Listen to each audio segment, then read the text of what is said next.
Oke, mari sama-sama kita berdoa. Bapa di surga, kami sangat bersyukur pada malam hari ini Tuhan.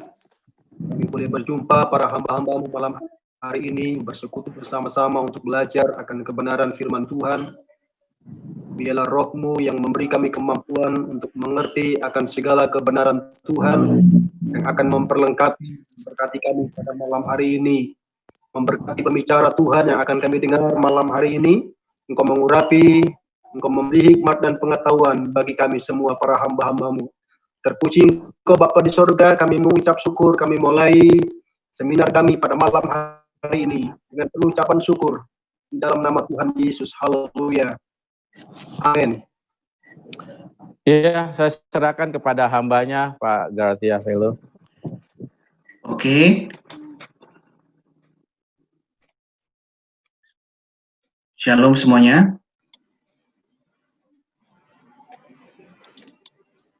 Waalaikumsalam. Sudah kelihatan ya? Sudah. Oke. Iya, kita mute semua mic-nya biar Pak Gracia yang buka mic. Nanti kalau ada yang bertanya baru dibuka. Assalamualaikum. Ya, waalaikumsalam. Silakan hambanya lanjut. Malam hari ini kita akan maaf, keliru. Ini bukan materi malam ini, bentar.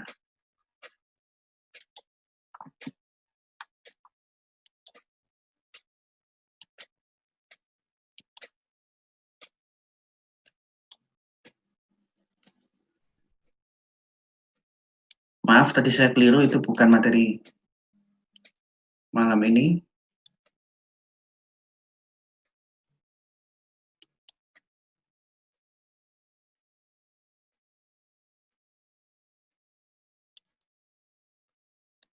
Ya.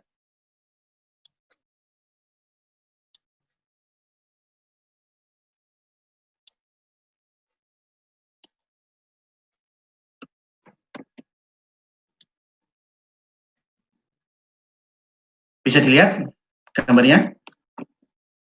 Bisa. Oke, saya mulai. Malam hari ini kita akan membawakan materi seminar Tritunggal, tapi agak beda dari yang seminar-seminar yang sudah saya lakukan sebelumnya.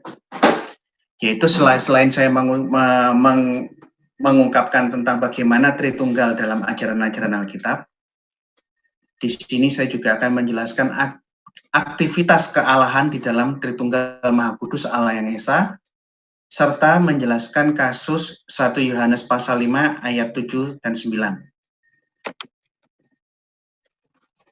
Biasanya kelompok-kelompok yang anti Tritunggal itu ada dua pihak, baik bidat maupun orang Muslim, biasanya mempertanyakan hal ini. Zakir Naik mempertanyakan, dan pertanyaannya Zakir Naik juga ditanyakan sama bidat-bidat dari Saksi Yehova, Unitarian, Oneness. Apakah ada kata Tritunggal dalam Alkitab?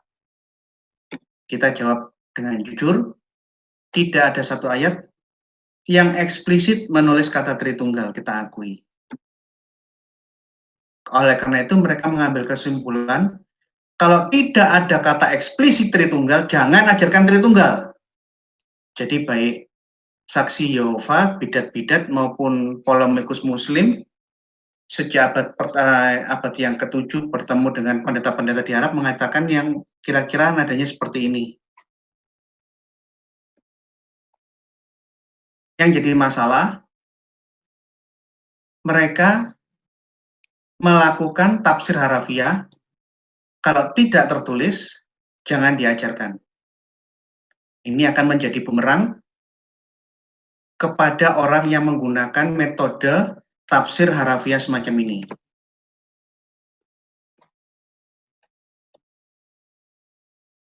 Kemudian mereka biasanya sih kurang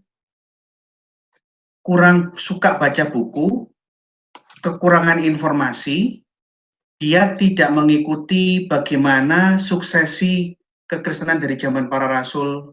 Para rasul punya murid-murid yang dididik langsung oleh para rasul. Dia tidak pernah belajar melihat tulisan bapak-bapak gereja.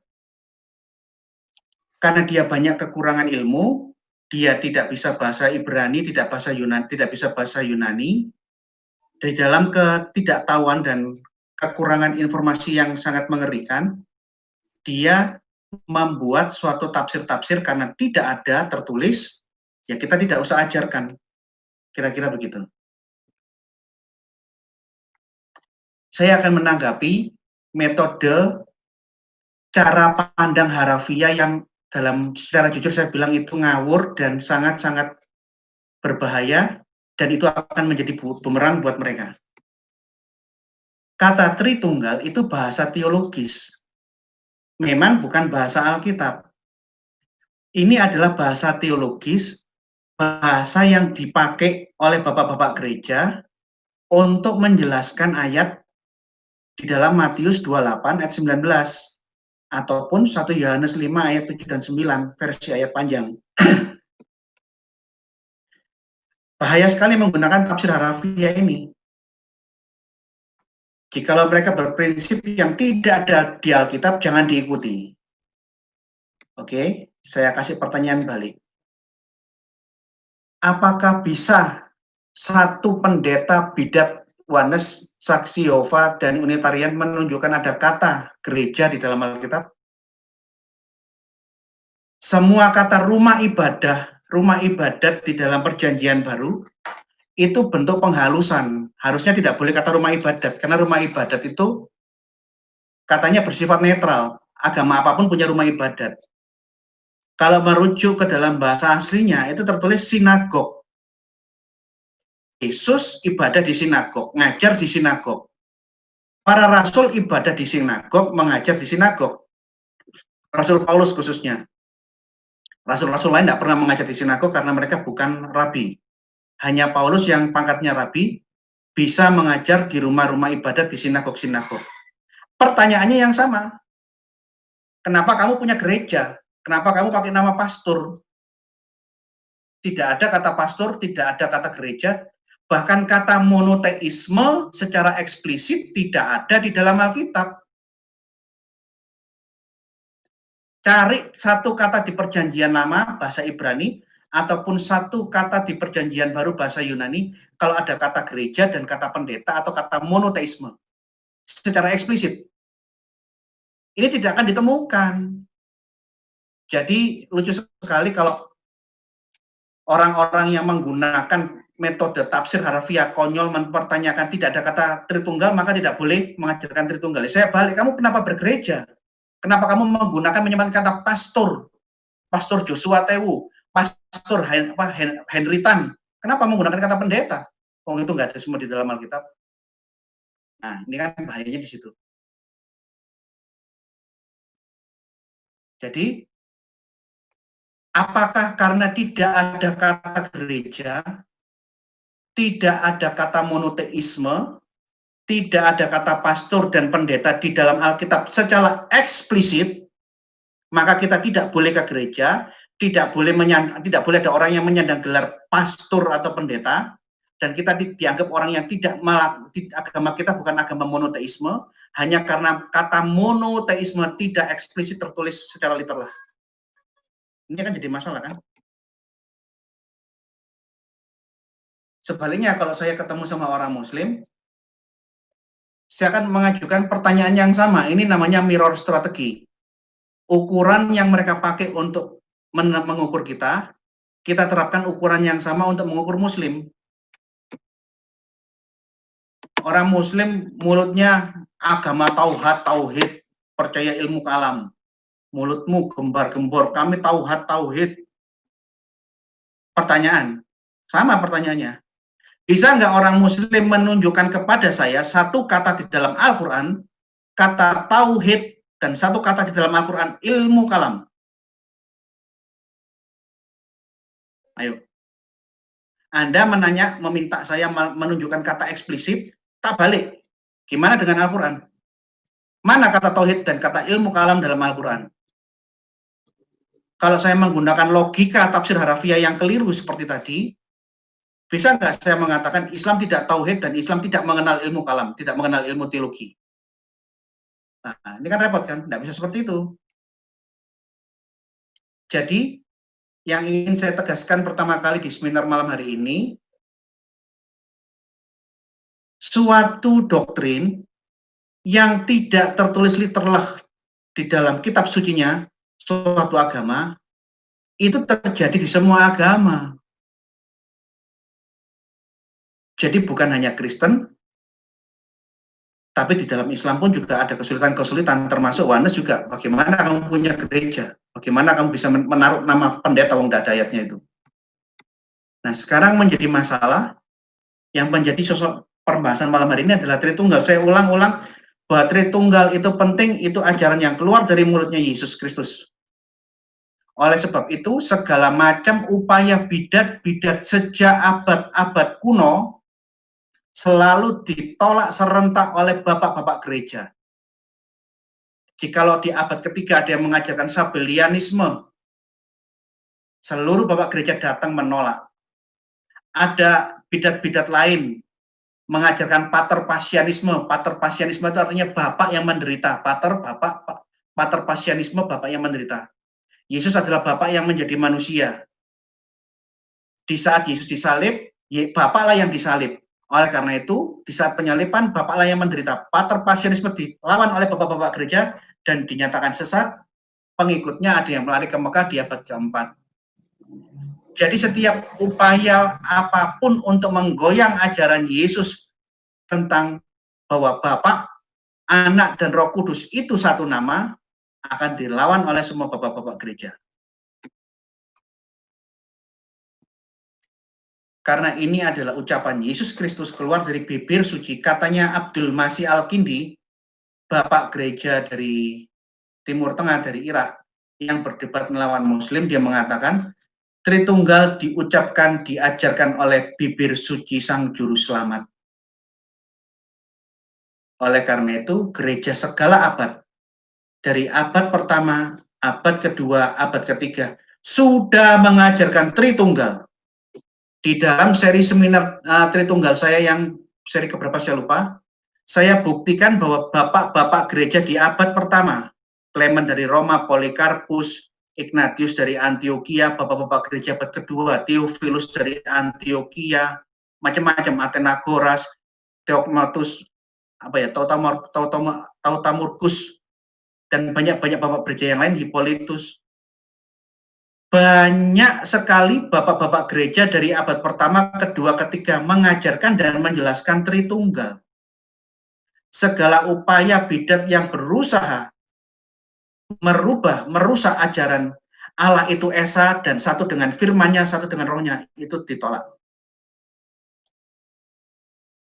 Jadi, saya sudah jelaskan, bapak-bapak mungkin ada yang belum pernah mengikuti seminar saya, bisa hunting di channel Inyo Manis, seri seminar Tritunggal, ajaran bapak-bapak gereja abad pertama sampai abad ketiga sebelum Konsili Nikea. Saya sudah tampilkan data-data dengan fotokopi, dengan foto-foto buku-buku tulisan mereka, ajaran-ajaran mereka, bahwa mereka mengajarkan Tritunggal Maha Kudus sebelum Konsili Nikea. Oleh karena itu, Konsili Nikea tidak merumuskan Tritunggal, karena yang dibahas di Konsili Nikea, mereka tidak membahas Tritunggal. Yang dibahas adalah ajaran Arius, bahwa anak atau firman Allah itu dilahirkan dari Bapa, dengan dalam pengertian firman Allah itu dilahirkan, diciptakan. Sebelum firman Allah diciptakan oleh Bapa, Allah itu dalam kondisi tidak punya firman. Nah, karena Arius mengajarkan ada waktu di mana firman Allah belum ada, hal ini merusak ketritunggalan. Tidak mungkin Allah ada tanpa firman-Nya. Bapak-bapak gereja bersidang di Konsili Nikea dan menyatakan, mengadili ajarannya Arius dan menyatakan ajaranmu itu kafir, itu ajaran Yunani kafir. Logos itu diciptakan oleh Hem, Tuhan, dari yang Esa, dari Theos. Di dalam iman Kristen, Logos tidak diciptakan. Sehingga di dalam Konsili Nikea dikatakan, firman Allah itu dilahirkan, maksudnya dia ada di dalam Allah, satu dengan Allah, tapi tidak diciptakan karena firman Allah dan Allah itu kekal. Yohanes pasal 1 ayat 1 mengatakan, dan firman itu adalah Allah. Kai, Theos, and Hologos. Dan Allah lah firman itu. Jadi, di dalam Kristen itu sama dengan Muslim, ada banyak aliran. Aliran yang satu berkonflik, tidak sepakat dengan aliran lain, itu kasus yang umum di Kristen ada, di Islam ada. Tapi masalahnya, semua aliran Kristen mainstream, ini mainstream, tidak ada satupun aliran Kristen yang menolak Tritunggal. Pertikaian Protestan Reformator dengan Katolik itu pun tidak menyinggung masalah doktrin utama gereja. Calvin, Luther, Zwingli tidak mempermasalahkan masalah Tritunggal yang diimani Katolik. Mereka pun percaya. Mereka hanya mempermasalahkan kondisi yang agak korup di dalam dunia Katolik saat itu kasus person. Jual beli surat penebusan pengakuan dosa. Sekeras-kerasnya konflik Protestan dengan Katolik, Katolik dan anaknya Protestan ini sama-sama percaya Tritunggal, termasuk Calvin dan Wesley itu juga masih berkonflik secara teologis, tapi dua-duanya percaya Tritunggal. Ini pernah sudah saya sampaikan di dalam seri seminar yang lalu, saya ulangi sedikit. Ragam Tritunggal itu ada dua mazhab. Di dunia ini ada dua mazhab. Mazhab yang tertua itu mazhabnya gereja timur. Gereja-gereja ortodok Yunani, ortodok Oriental, ortodok Koptik, ortodok Syria, ortodok Armenia. Sedangkan ajaran mazhab Tritunggal yang kedua itu mazhab Tritunggal gereja barat yang banyak dipakai di sekolah-sekolah teologi, karena mayoritas sekolah teologi di Indonesia adalah sekolah teologi gereja barat. Perbedaan antara cara menjelaskan Tritunggal baik gereja timur dan gereja barat itu cara penjelasannya. Orang timur, budaya timur menjelaskan dengan gaya ketimuran. Gereja barat, gereja Roma menjelaskan Tritunggal dengan gaya budaya barat yang banyak menggunakan analisa filsafat. Namun kedua mazhab ini endingnya sama. Gereja barat itu gereja Roma, Protestan dan kelompok turunannya gereja karismatik, Protestan mainstream, ataupun gereja-gereja ortodok, itu ingin menjelaskan bahwa Allah yang disembah orang Kristen itu Esa. Tetapi di dalam Allah yang Esa, di dalam Allah itu ada pluralitas. Allah memiliki 3 hipostasis atau 3 persona. Jadi baik mazhab gereja barat maupun gereja timur berusaha menjelaskan Tritunggal, endingnya Allah yang kita sembah itu Allah yang Esa, bukan 2 Allah, bukan triteisme, bukan 4 Allah. Di dalam Allah yang Esa ada 3 hipostasis, yaitu ada wujud Allah, ada firman Allah, dan ada roh Allah, dan ketiganya ini satu. Ini bukunya Theo Calvin yang saya sudah bolak-balik di dalam seminar-seminar saya tunjukkan. Jadi kalau ada yang saya sarankan untuk beli buku ini, sekalipun buku ini tidak menggambarkan Tritunggal Timur dengan bagus, ada kekeliruan-kekeliruan yang saya lihat, tapi setidaknya saya mengapresiasi bukunya Robert Letham ini, tulisannya Theolog Calvin, yang ingin menunjukkan adanya 2 mazhab, antara Tritunggal Barat dan Tritunggal Timur. Dan dia akui di dalam bukunya dengan jujur, bahwa di dalam liturgi Gereja Timur, Tritunggal itu urutan nomor 1 dan yang ditekankan sangat utama di dalam liturgi Gereja Timur. Kalau dibandingkan dengan kelompok gereja-gereja Barat, Gereja Timur lebih menekankan Tritunggal Gereja Timur, dan itu ditulis eksplisit oleh Robert Letham.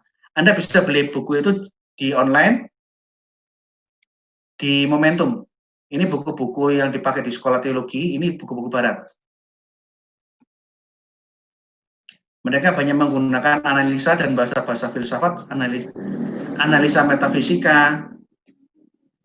Yang saya harus akui, cara menjelaskan gereja barat tentang Tritunggal itu agak rumit.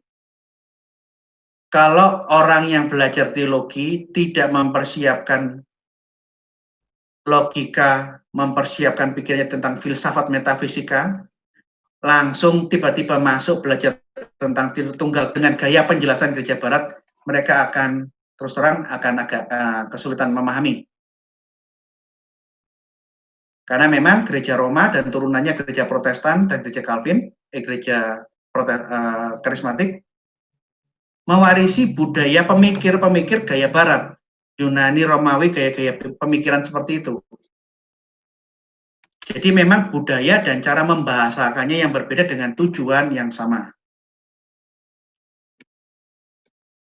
Kalau gereja-gereja timur, ini buku saya yang paling kiri atas, yang kanan dan yang bawah ini buku-buku teologi, doktrin gereja timur. Dan saya rasa para kelompok-kelompok yang anti Tritunggal dari Kristen itu kurang baca buku. Dia belum pernah tahu bukunya ajaran Tritunggal seperti diajarkan gereja Syria seperti apa. Ajaran Tritunggal di dalam gereja Ortodok Koptik seperti apa. Ajaran Tritunggal di dalam gereja Armenia, gereja Yunani seperti apa. Mereka belum pernah tahu dan belum belajar. Biasanya orang yang belum banyak belajar, belum banyak tahu, belum banyak baca buku, yang dibaca buku hanya satu, itu sangat-sangat ekstrim. Tapi kalau orang itu banyak baca buku seperti Robert Lentham, meskipun dia kurang bagus menggambarkan tentang Tritunggal Gereja Timur, setidak-tidaknya dia sudah ramah menunjukkan ada dua versi cara menjelaskan. Intinya sama, bahwa kedua gereja ini, gereja barat, gereja timur, percaya Allah itu Esa, di dalam Allah yang Esa ada firman Allah yang berdiam secara kekal, di dalam Allah yang Esa berdiam Roh Kudusnya secara kekal. Itu sama endingnya, tujuannya. Hanya cara membahasakannya yang agak berbeda. Tapi puji Tuhan, gereja-gereja di Ortodok, gereja-gereja Ortodok sudah beberapa yang masuk di Indonesia, meskipun masih kecil. Di dalam menjelaskan Tritunggal versi gereja timur, gereja Ortodok, itu lebih menekankan, lebih mengena ke makna rasa. Bahasanya bahasa sederhana, bahasa-bahasa orang timur yang tidak terlalu menjelimet. Dan dalam bahasa saya ingin sebutkan bahwa cara menjelaskan Tritunggal gereja timur, itu cara menjelaskan Tritunggal di dalam bentuk relasi. Gimana hubungan Bapa dengan firman-Nya, bagaimana hubungan Allah dengan rohnya, dengan hayatnya, secara relasi. Karena mereka menjelaskan dalam bentuk budaya dan bahasa ketimuran, dalam bentuk relasional, ini lebih mudah dijelaskan. Jadi, Tritunggal tidak ada hubungannya tentang keberapaan Allah, tapi kebagaimanaan Allah dan bagaimana relasi hubungan antara wujud Allah dengan firman Allah, bagaimana hubungan relasi antara wujud Allah dengan roh Allah. Ini contoh materi katekisasi Gereja Ortodok Rusia. Saya belajar di banyak aliran, saya belajar banyak buku, oleh karena itu saya tidak menjadi ekstrim untuk hal-hal yang primer. Untuk doktrin primer, saya bisa melihat perbedaan aliran-aliran mainstream, itu perbedaan cara menjelaskan. Tapi untuk masalah doktrin primer saya tidak kompromi terhadap penyimpangan-penyimpangan ajaran-ajaran primer. Ini doktrin materi katekisasi Gereja Ortodok Rusia yang saya yakin kelompok Saksi Yehova, Unitarian, dan Oneness tidak pernah belajar buku ini. Artinya banyak ilmu yang mereka tidak tahu, yang mereka belum baca, yang mereka belum mengerti. Ini buku-bukunya. Ini tulisan-tulisannya Pak Bambang. Ini materi pemuritannya dia. Dia menjelaskan la ilaha illallah itu ada di dalam 1 Korintus, tulisannya Paulus dalam bahasa Arab. Dia jelaskan kalau hanya berhenti tidak ada Allah selain Allah yang Esa. Kristen pun ya sama, wong itu bahasanya Paulus kok, itu ayatnya Paulus.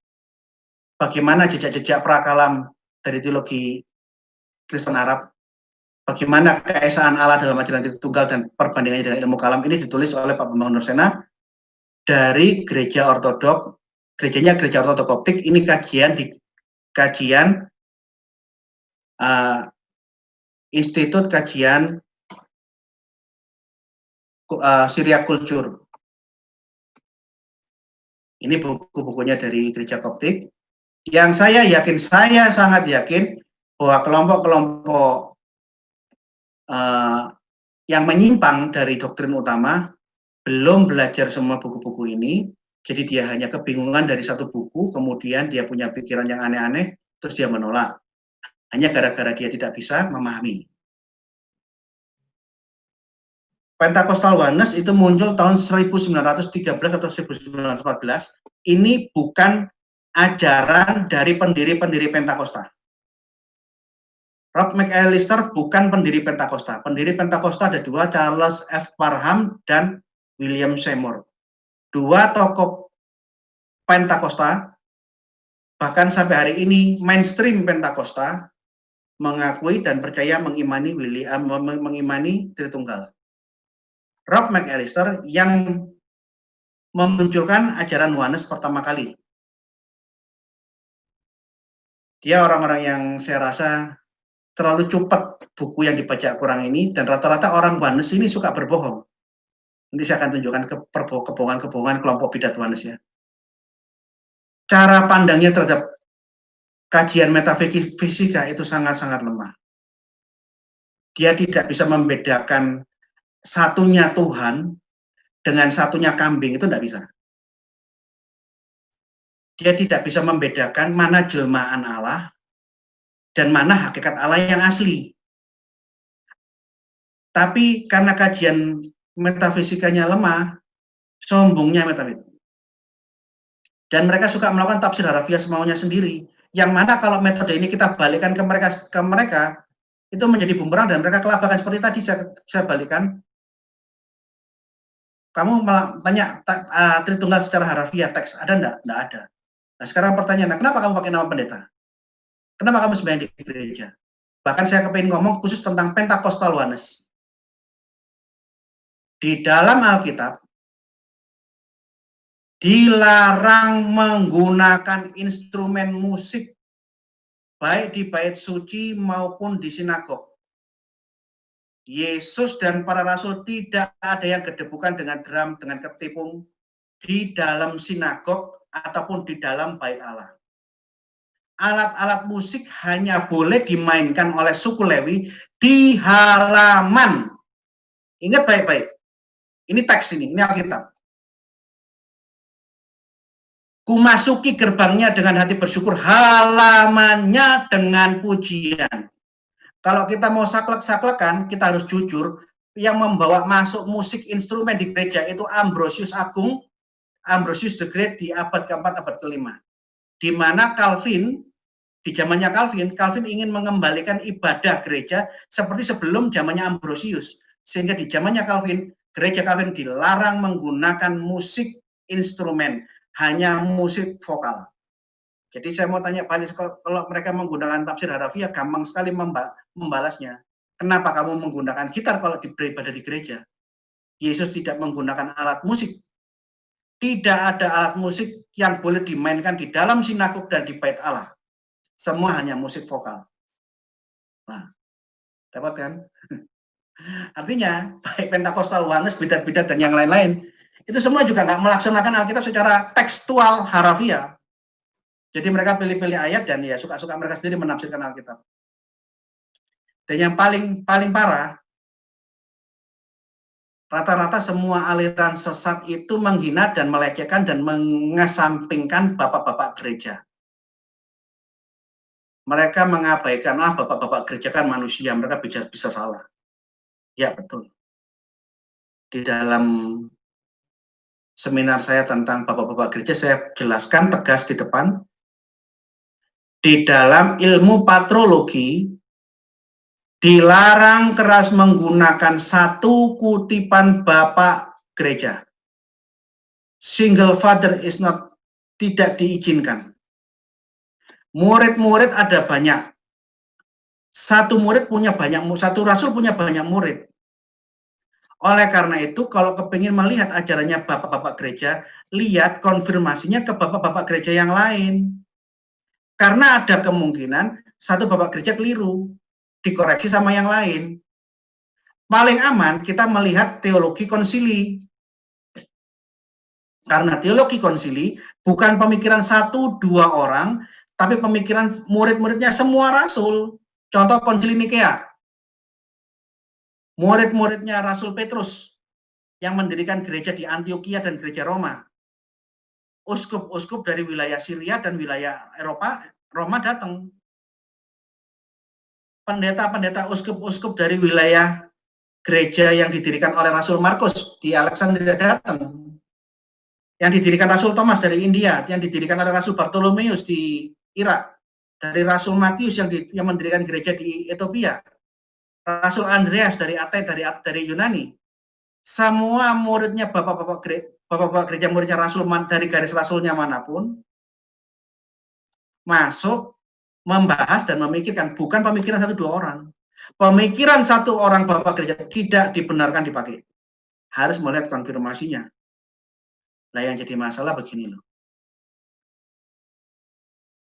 Kalau bapak-bapak gereja, muridnya Yohanes, muridnya Matius, muridnya Markus, muridnya Lukas, dilecehkan, dihina, direndahkan. Dan yo raimu. Dan yo rupamu, Pak. Lah kamu loh diajar sama Rasul siapa coba? Orang yang diajar Rasul Paulus kamu hina, kamu lecehkan, dia kan manusia. Lah rupamu apa bukan manusia coba? Kamu iblis dari mana coba? Kalau kamu bukan manusia. Orang yang diajar langsung oleh Bartolomeus, yang diajar langsung oleh Rasul Paulus, yang diajar langsung oleh Rasul Petrus, dan murid-muridnya di generasi-generasi berikutnya, dihina dan direndahkan. Mereka berbicara dengan bahasa yang sama dengan para rasul. Mereka belajar langsung dengan penulis-penulis perjanjian baru. Kamu lecehkan. Lah, ini rupamu, Pak. Kamu belajar dari mana coba? Rasul siapa yang kamu yang mengajari kamu? Ini yang saya rasa ada suatu kesombongan yang mengerikan dari kelompok-kelompok bidat. Demi menutupi kekurangan mereka seringkali mengucapkan statement bapak-bapak gereja tidak perlu karena mereka manusia. Nah sekarang kamu manusia apa bukan? Kok aneh-aneh sekali. Oh, kacau ini orang-orang. Sekarang kita lihat bahwa Tritunggal itu firman Allah. Sesaat sebelum Yesus naik ke surga, Yesus kumpul dengan para murid-muridnya di Bukit Zaitun dan jelaskan, kamu sudah lihat bahwa aku bagaimana dipaku di kayu salib dan mati menderita sampai aku meninggal. Lihat, kamu lihat bagaimana sebelum aku meninggal aku menyembuhkan orang, sekedar satu ucap kata sembuh-sembuh. Bahkan jangankan manusia dan penyakit, alam pun tunduk kepada sabdaku. Sekarang kamu lihat bahwa aku adalah Dia yang tidak berkematian, yang tidak takluk oleh maut. Aku sudah diberikan segala kuasa di surga dan di bumi. Segala yang di surga dan di bumi ada di dalam tanganku. Ingat, kamu tahu siapa aku? Oleh karena itu, kalau kamu sudah tahu bahwa aku yang memegang kuasa di surga dan di bumi, pergilah, jadikanlah semua bangsa muridku, dan baptiskanlah mereka di dalam nama Bapa, Anak, dan Roh Kudus. Ini ucapan Yesus di hadapan banyak murid-muridnya, bukan satu orang. Tuhan Yesus kalau mengadakan mujizat dan mengajar, tidak pernah sembunyi-sembunyi. Hanya saya yang tahu, yang lain tidak boleh tahu. Hanya saya yang tahu, saya mendapat penyikapan Roh Kudus. Kamu nggak tahu, iya, hanya Roh Kudus yang menyikapkan kepada saya. Tidak pernah seperti itu.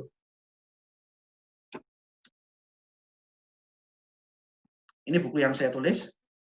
Jadi materi yang akan saya sampaikan ini semua ada di dalam buku ini. Mana di sini ada rangkumannya. Materi yang akan saya sampaikan itu sumber-sumber buku yang saya pakai untuk saya jadikan kutipan dalam buku saya. Sekarang saya tunjukkan satu dokumen.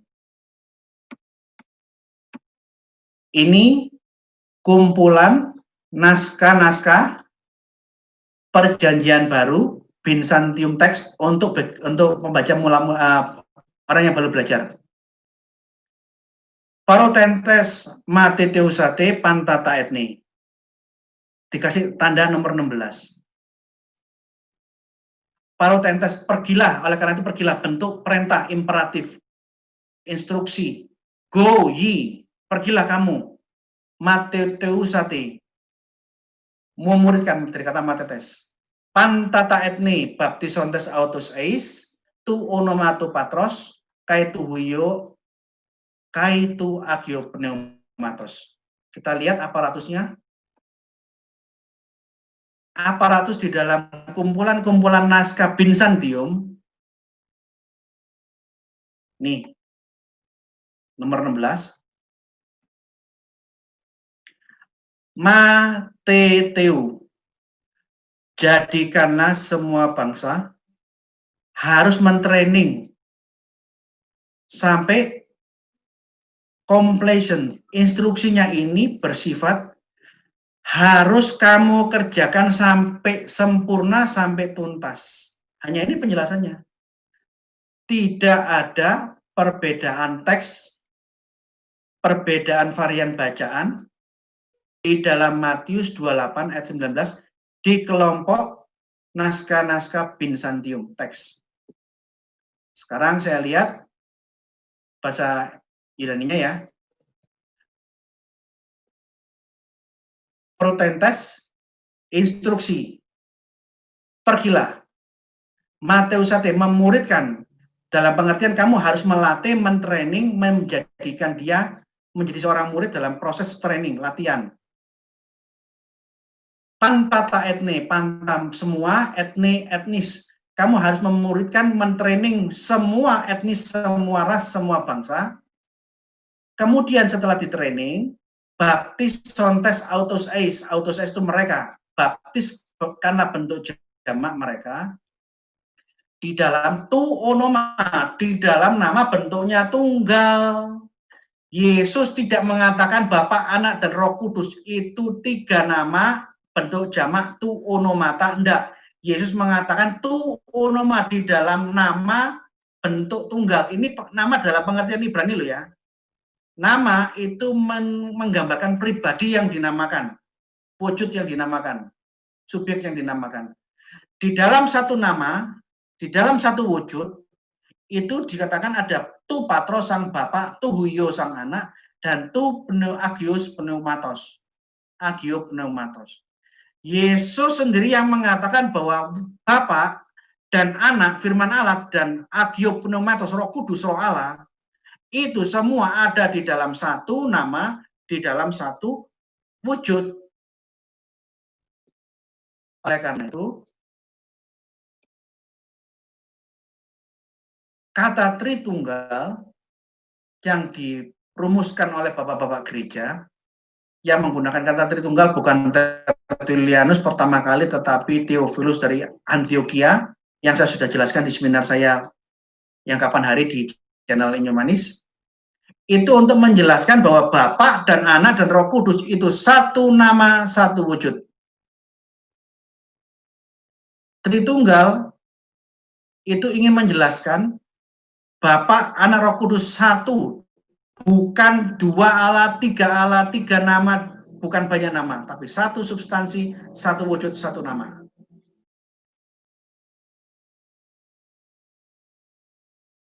Oleh karena itu, sangat menggelikan kalau membayangkan Tritunggal seperti pola pikirnya polemikus Muslim yang keliru-keliru itu, dan pola pikirnya bidat-bidat Kristen yang kurang berpendidikan itu, bahwa Tritunggal itu dimaknai sebagai triteisme. Siapa bilang?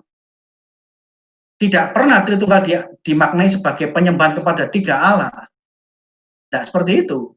Yang mengajarkan Tritunggal itu triteisme itu Mormon. Begitu Mormon mengajarkan Tritunggal dalam makna triteisme, semua gereja sepakat menolak. Ortodok menolak Mormon, Katolik menolak Mormon, Protestan, Calvinian, Lutheran, dan gereja-gereja Pentakosta mainstream menolak Mormon. Itu bukan Tritunggal yang diajarkan Yesus. Tritunggal tidak bicara keberapaan Allah, tapi kebagaimanaan Allah. Bagaimana Allah dan hubungannya dengan firman-Nya, bagaimana Allah dan hubungannya dengan rohnya, dengan hayatnya. Tidak ada hubungannya dengan jumlah. Bapak, ini suatu terminologi umum di dalam Yudaisme dan di dalam Kristen untuk mengatakan Bapa itu sinonim sama dengan wujud Allah. Kamu mengerjakan pekerjaan ke bapakmu sendiri. Jawab mereka, kami tidak dilahirkan dari Cina. Bapak kami satu, yaitu Allah.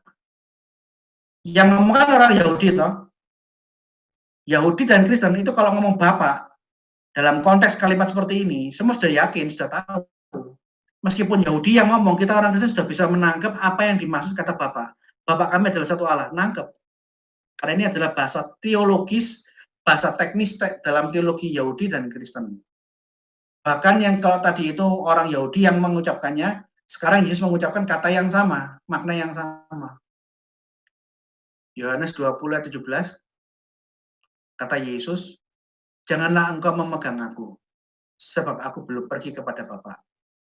Tetapi pergilah kepada saudara-saudaraku, dan katakanlah kepada mereka, bahwa sekarang aku akan pergi kepada Bapakku dan Bapakmu. Kepada Allahku dan Allahmu. Clear kan? Jadi makna kata Bapa itu sinonim kata Allah, Allah yang Esa, Elohim, Adonai Echad. Anak. Anak itu kata kiasan untuk menyebut firman Allah. Logos tuteu. Karena anak tunggal Allah, kalau ada kata anak pasti ada bapaknya. Kalau ada anak, ada kata anak, pasti ada yang melahirkannya. Oleh karena itu, anak ini disebut firman Allah yang dilahirkan dari Allah. Ya. Posisi logos di dalam bahasa Ibrani, bahasa Yunani dikatakan apa? An arche en hologos. Pada mulanya adalah firman. Bukan berarti logos diawali oleh waktu, bukan. Tetapi sejak kekekalan, logos itu sudah ada. Kailo hologos en prostonteon. Dan posisi logos itu, n ini posisi logos, dan logos itu ada pada Allah. Artinya logos itu ada di dalam Allah, satu dengan Allah. Kalau kita membacanya dari bahasa Yunani, clear. Logos ada sejak kekekalan, dia posisinya ada di dalam Allah. Frase bahasa Yunani yang terakhir, kaitheos en hologos. Dan Allah lah logos itu. Karena logos, karena firman itu ada di dalam Allah, en prostonteon, ayatnya berkata en prostonteon, karena firman ada di dalam Allah, firman itu satu substansi dengan Allah. Yang satu substansi dengan Allah adalah wajib Allah. Maka dikatakan, dan firman itu adalah Allah. Bahasa Yunaninya kaitheos en hologos, dan Allah lah firman itu. Kenapa? Kenapa firman itu dikatakan Allah? Karena dia selalu bersama-sama dengan Allah, dan Allah menyatakan dirinya hanya dengan firman-Nya. Kalau Allah tidak menyatakan dirinya, Allah tidak berfirman, kita semua ciptaan Allah tidak pernah tahu bagaimana tentang Allah itu. Ini firman. Nah, hubungannya anak dengan Bapa. Kalau kita baca Yohanes pasal 1 ayat 1, dari bahasa Yunaninya aja, tanpa panjang lebar kita sudah nangkep bahwa logos itu en prostonteon, dia ada di dalam Allah. Oleh karena itu, sudah tegas apa yang dikatakan Yohanes pasal 1, dipertegas ulang oleh ucapan sabda Yesus Kristus di Yohanes 8 ayat 42. Kalau tadi tulisannya Yohanes, penjelasan Yohanes, pengakuannya Yohanes tentang siapakah logos itu yang menjadi manusia, logos itu posisinya di mana, ada di dalam Allah. Sekarang ini penegasan yang paling mantap karena ini dijelaskan oleh Yesus sendiri. Yohanes 8 ayat 42, kata Yesus kepada mereka, jikalau Allah adalah Bapakmu, kamu akan mengasihi aku. Sebab aku keluar, aku keluar dan datang dari Allah. Aku datang bukan atas kehendakku, melainkan dialah yang mengutus aku. Jelas kan? Yesus berkata, aku keluar dari Allah. Artinya firman Allah, Yesus sebagai logos, dia satu di dalam wujud Allah, bukan terpisah dari Allah. Firman Allah keluar dari Allah. Artinya dia satu dengan Allah. Tapi kata keluar ini jangan dibayangkan secara harafiah ya. Kalau firman keluar dari Allah, maka begitu firman keluar, Allah menjadi goblok dong. Dia tidak punya firman dong. Dia idiot dong, karena firmannya keluar, mencelat keluar begitu. Tidak seperti itu. Firman keluar dari Allah tidak bisa dibayangkan seperti keluarnya saya dari ruangan ini. Kalau saya keluar dari ruangan ini, saya tidak ada di ruangan ini, saya berpindah tempat di luar ruangan ini. Tetapi keluarnya sang firman dari Allah tidak bisa dibayangkan secara harafiah seperti itu. Firman Allah keluar dari Allah, firman Allah berinkarnasi. Allah tidak pernah kehilangan firman. Ingat baik-baik. Firman Allah keluar dari Allah tanpa meninggalkan Allah. Jadi begitu firman Allah berinkarnasi, turun di Bethlehem menjadi dalam wujud manusia, jangan sekali-kali membayangkan Allah di surga menjadi bisu dan cacat, dia tidak bisa berbicara di sana. Allah tidak bisa menjumpai orang di belahan dunia yang lain, karena firman-Nya ada di Bethlehem, ada di Yerusalem. Jangan berpikiran begitu. Itu cara pikir harafiah yang sangat-sangat keliru. Jadi posisi anak, firman Allah itu satu dengan Bapa. Nah, ini menarik. Ini Yesus yang ngomong loh ya. Firman Allah, Logos, Yesus, hakikat keilahian Yesus sebelum Yesus turun ke dunia. Logos dan Roh Kudus itu berbeda. Tidak sama. Ini yang menjelaskan Yesus sendiri loh. Alkitab mengatakan, bukan Yesus, Alkitab yang mengatakan Yesus adalah Parakletos. Yohanes yang mengatakan, sorry, bukan perkataan Yesus, tapi perkataan Alkitab yang ditulis oleh Yohanes. Perhatikan,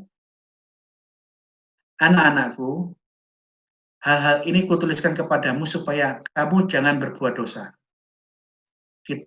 Nah, jika seorang berbuat dosa, kita mempunyai seorang pengantara kepada Bapa, yaitu Yesus Kristus yang adil. Lihat bahasa Yunaninya.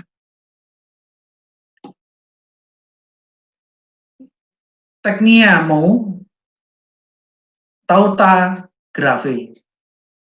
Tulisan Umin iname amartete. Amartete, kalau kamu berbuat dosa, eantis amarte, parakleton exomen. Andaikan kamu berbuat amarte amartia, berbuat dosa pun, kami exomen, parakleton, kami memiliki parakletos, pembela, penolong, proston, patera, kepada Bapa. Ini kutuliskan kepadamu supaya kamu jangan berbuat dosa. Tapi andai kata kamu berbuat dosa, kami memiliki pembela, memiliki parakletos. Memiliki parakletos kepada Bapa, yaitu Yesus Kristus di Kayon yang benar. Yesus Kristus yang benar. Di dalam terjemahan itu disebut Yesus Kristus yang adil. Yesus adalah parakletos. Yesus adalah parakletos, tapi Yesus mengatakan, aku akan meminta kepada Bapa di dalam Yohanes 14 ayat 16. Aku akan meminta kepada Bapa, dan Ia akan memberikan kepadamu seorang penolong yang lain.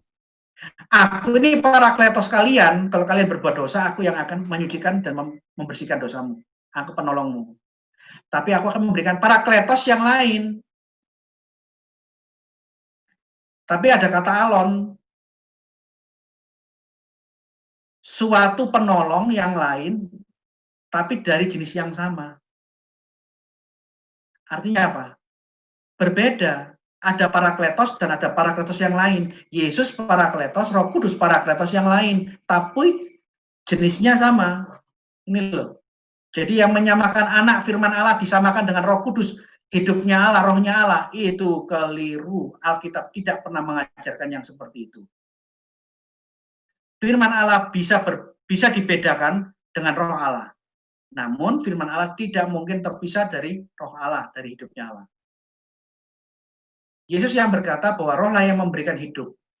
Jadi, Roh Kudus adalah hidup, daya hidupnya Allah. Yang di dalam pengakuan iman konsili Nikea, kami percaya kepada Roh Kudus, Tuhan pemberi hidup. Dia memberikan kehidupan kepada semua ciptaan, dan dia adalah daya hidupnya Allah itu sendiri. Hayatnya Allah. Nah, Roh Kudus, parakletos yang lain yang berbeda dari Yesus, berkata apa? Yesus ngomong apa? Jikalau penghibur yang akan kuutus dari Bapa datang, yaitu Roh kebenaran, yang keluar dari Bapa. Kata ini mengindikasikan bahwa Roh Kudus satu di dalam wujud Allah, di dalam Bapa. Roh Kudus keluar dari Bapa seperti firman Allah ada di dalam Bapa, ada di dalam Allah. Demikian juga Roh Allah ada di dalam Bapa, ada di dalam Allah. Karena Roh Kudus keluar dari Bapa. Ia akan bersaksi dengan aku. Jadi, Roh Kudus, rohnya Allah, penghibur, penolong, itu ada di dalam Allah. Satu di dalam wujud Allah yang esa. Firman Allah ada di dalam Allah, ada di dalam wujud Allah yang esa. Tidak di luar. Ini sinonimnya ya. Roh Allah itu sinonimnya penghibur, penolong, roh Yesus, roh Kristus. Kenapa roh Kristus? Apakah ada dua roh? Tidak. Roh yang Roh Kudus itu menghidupkan Bapa maupun anak. Roh Kudus itu ya rohnya Allah, rohnya Bapa ya rohnya anak. Seperti roh saya ini menghidupkan seluruh organ-organ di dalam hidup saya, menggerakkan organ tubuh saya, jantung saya bergerak, mata saya, menghidupkan semua organ-organ tubuh saya. Roh saya itu rohnya akal saya, rohnya firman saya, rohnya tubuh saya. Oleh karena itu kalau ada kalimat di dalam roh Yesus, roh Kristus, itu sama dengan Roh Kudus, sama dengan Roh Kudus, ini sinonim. Semua ini sinonim. Karena hayatnya Allah, itu hayatnya firman Allah. Kalau hayat Allah dipaksa terpisah dari Allah, Allah mati, firman Allah tidak eksis. Oleh karena itu, mustahil Allah itu tidak Tritunggal. Allah wajib Tritunggal. Allah harus berserta firman-Nya secara kekal. Allah yang esa harus beserta dengan rohnya, hayatnya secara kekal. Tidak bisa tidak. Kalau ada Allah tapi tidak Tritunggal, itu Allah yang cacat atau Allah yang mati. Pilihannya cuma dua itu. Kalau dia tidak satu dengan firman-Nya, kamu sudah menggambarkan Allah itu Allah yang cacat. Allah yang penuh kekurangan. Kalau Allah tidak satu dengan rohnya, dengan Roh Kudus, dengan hayatnya, dia Allah yang mati. Ajaranmu, ajaran yang sesat. Oleh karena itu, Allah yang esa harus satu dengan firman dan rohnya. Wujudnya esa, Allah yang esa memiliki firman-Nya dan memiliki rohnya. Jadi mustahil ada Allah tapi tidak Tritunggal. Mustahil Allah itu bisu.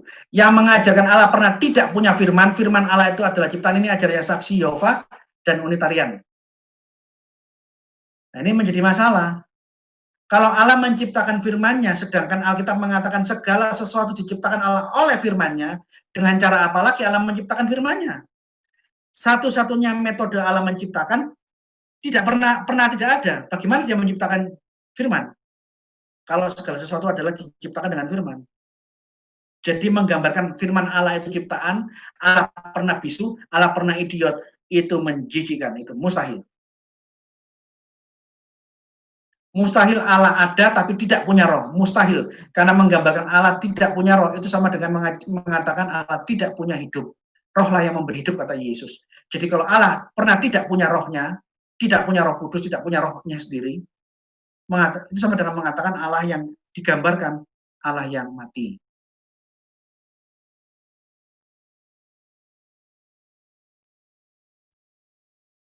Jadi Allah Tritunggal Maha Kudus adalah Allah yang Israel, Allah yang esa.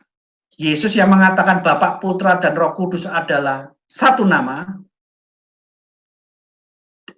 Oknum yang sama juga mengatakan Shema Yisrael Adonai Elohenu Adonai Ehad.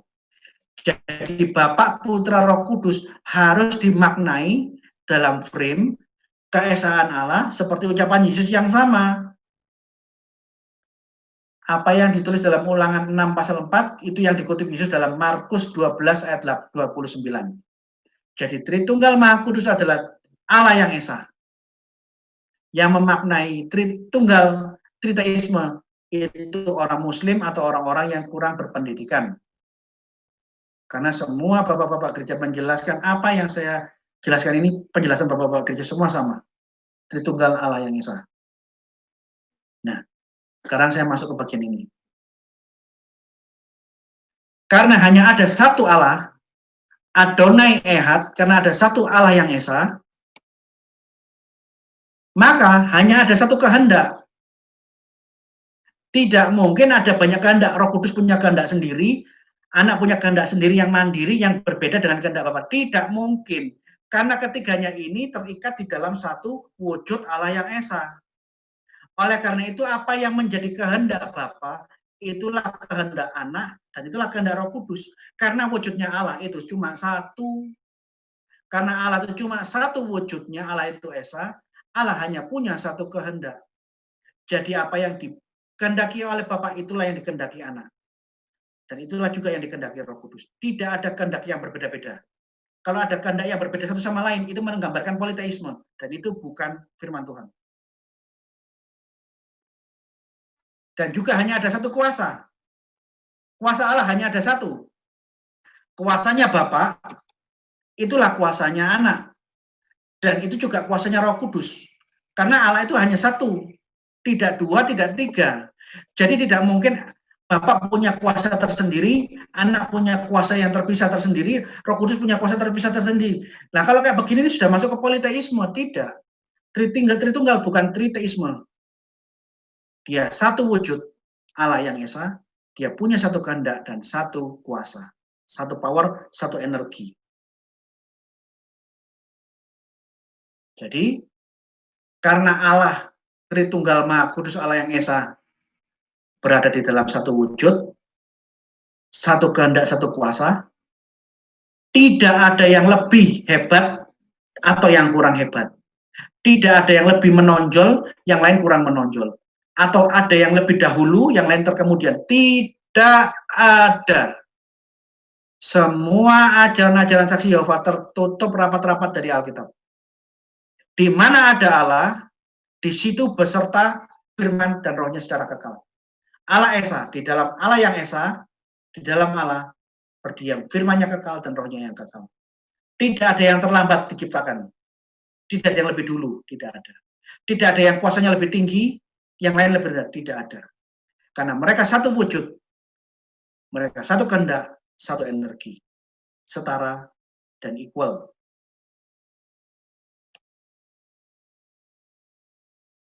Tapi kita juga harus jujur mengakui bahwa antara wujud Allah yang Esa Bapa dengan anak, dengan firman Allah, itu bisa dibedakan.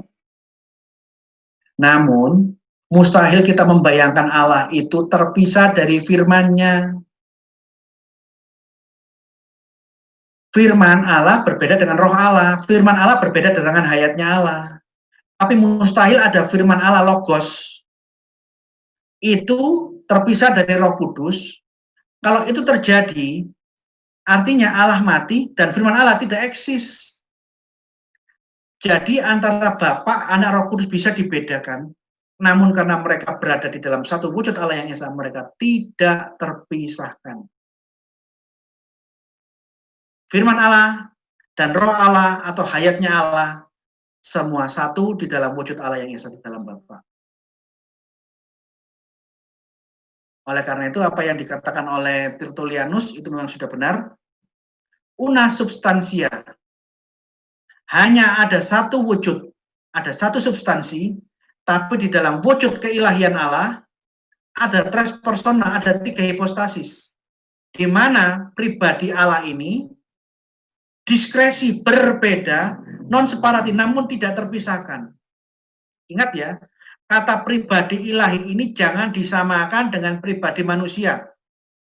Kata tangan Allah, kata jari Allah jangan disamakan dengan tangan kita, dengan jari manusia. Pikiran Allah, mata Allah, jangan sekali-kali dimaknai sama dengan pikiran manusia, dengan kepala kita, mata kita. Demikian juga pribadi Allah.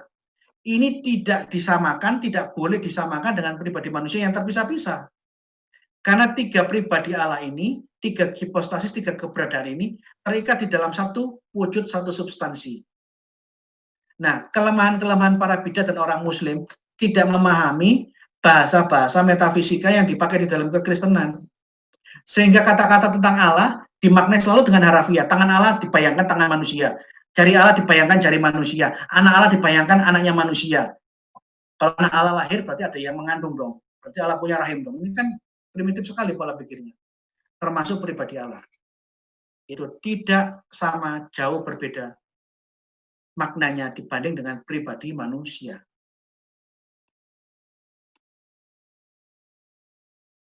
Kita masuk silogisme. Ini logika. Orang Kristen mengakui, mempercayai, mengimani ayat Alkitab bahwa firman Allah kekal. Amin. Tapi orang Kristen juga mengatakan bahwa Allah juga kekal. Apakah ada dua yang kekal di sini? Karena firman Allah kekal, firman dapat dibedakan dengan Allah. Apakah ada dua yang kekal? No, keliru.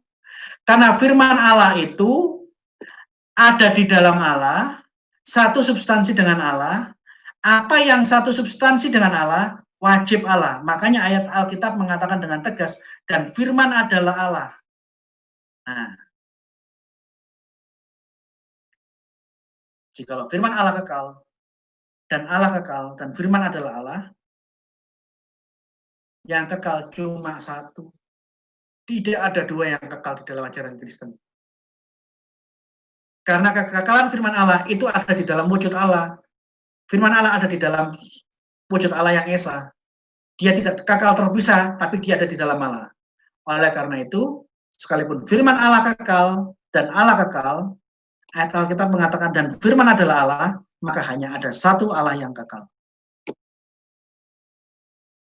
Metode silogisme yang sama ini juga bisa diterapkan ke Roh Kudus.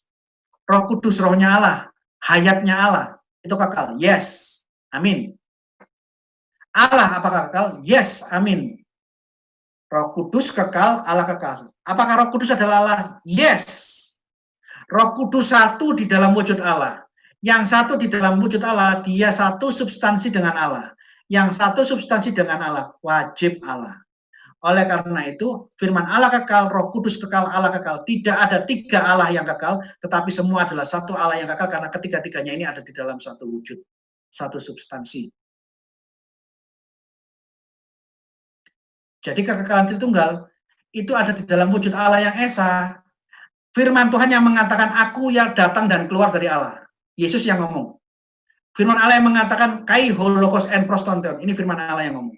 Logos itu ada di dalam Allah. Firman Allah yang mengatakan Roh Kudus itu keluar dari Allah. Jadi kekekalan Tritunggal itu ada di dalam wujud. Semuanya kekal, tapi tidak ada berapa yang kekal karena semuanya ada di dalam satu wujud. Firman di dalam Allah itu firman, kata firman. Roh Kudus di dalam Allah itu kata firman Allah. Sehingga ketiganya ini ada di dalam wujud Allah yang esa, sehingga kekekalan Allah Tritunggal ada di dalam wujud Allah. Firman dan roh Allah satu substansi dengan Allah. Oleh karena itu mereka disembah dan dimuliakan dan mereka juga adalah Allah. Sekalipun bisa dibedakan dengan Bapak lo ya. Anggap ya. Yang satu substansi dengan Allah wajib Allah. Bapa Allah, ya. Firman Allah di dalam Allah. Dia satu substansi dengan Allah dan dia adalah Allah. Ya, benar. Roh Kudus, hayatnya Allah, ada di dalam Allah. Ya. Oleh karena itu dia satu substansi dengan Allah. Ya. Oleh karena itu Roh Kudus adalah Allah. Iya. Ketiganya di dalam satu wujud. Bukan di luar wujud.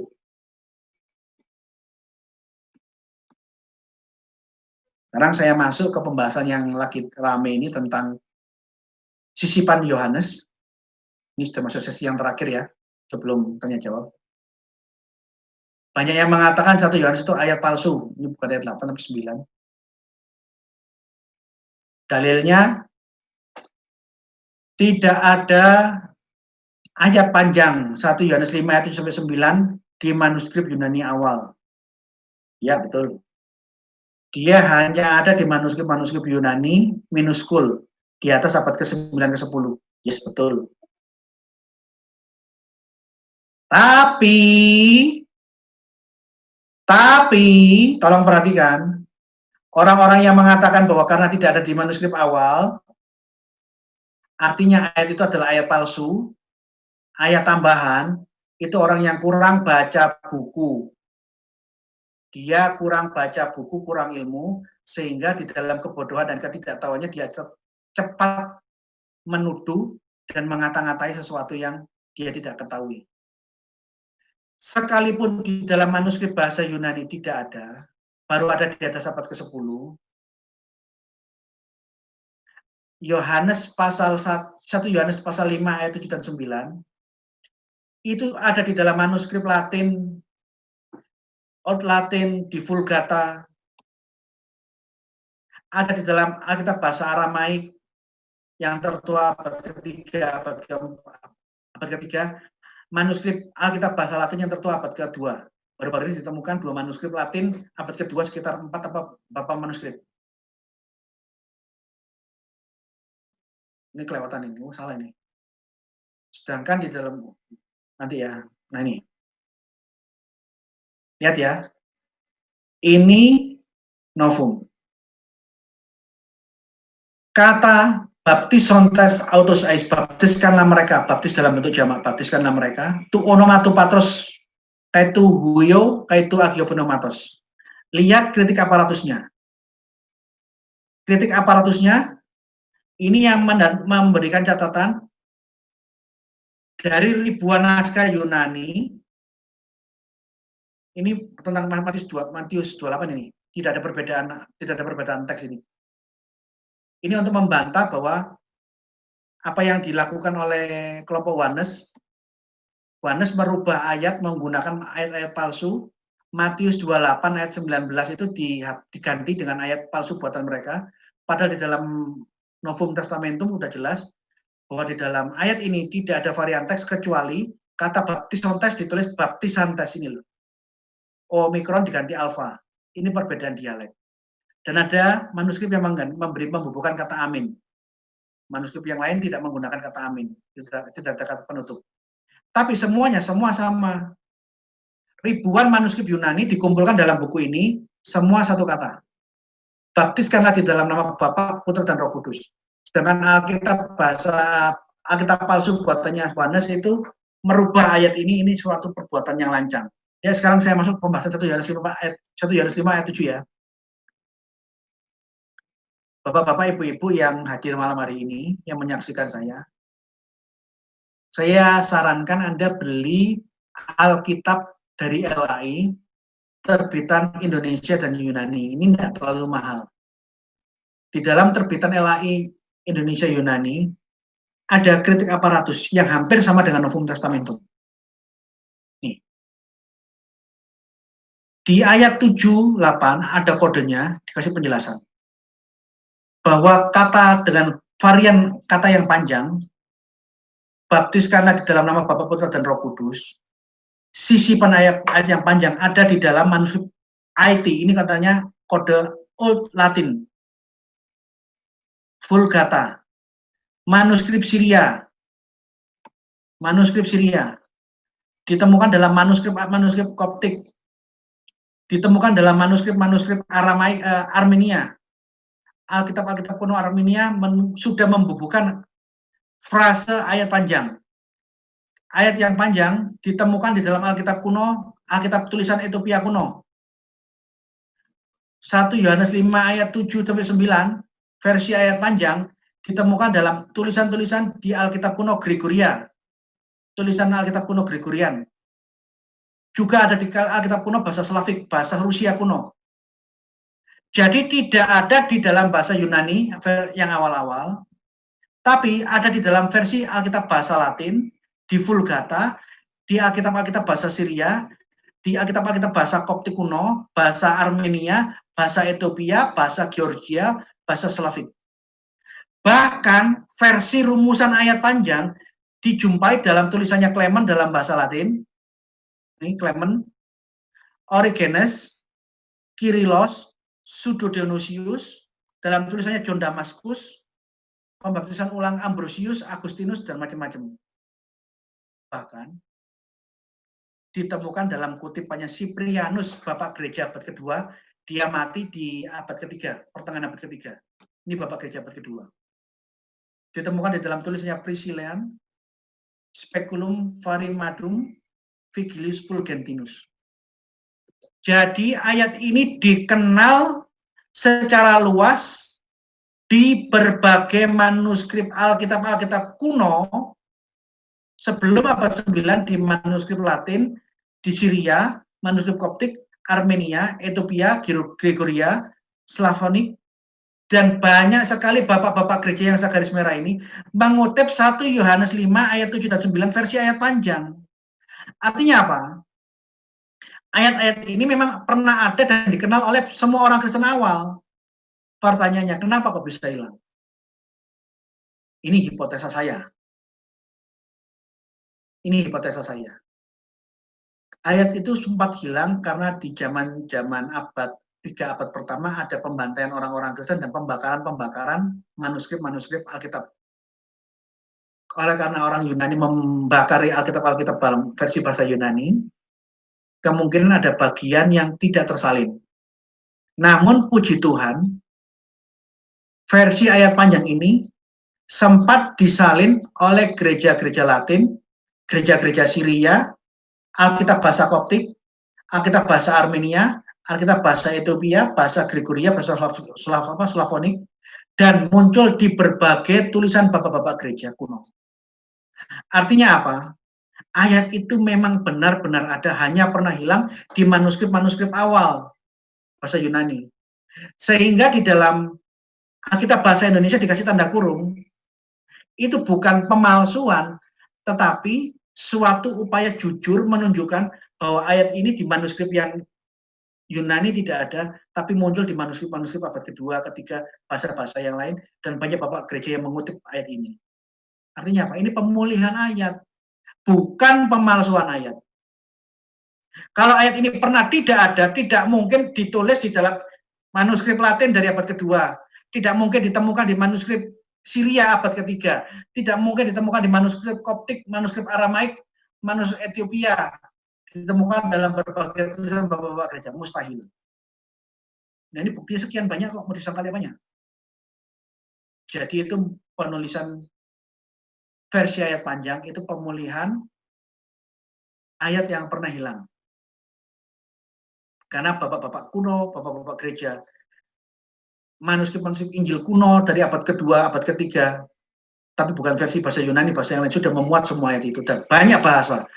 Alkitab Ethiopia kuno, Gregoria kuno, Slavik kuno, Aramaik kuno, Latin kuno, semua menuliskan versi ayat panjang.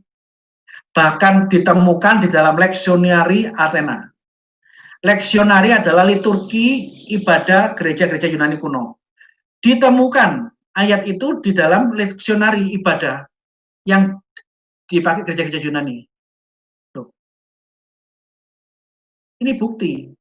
Dan semua itu didata di dalam Novum Testamentum.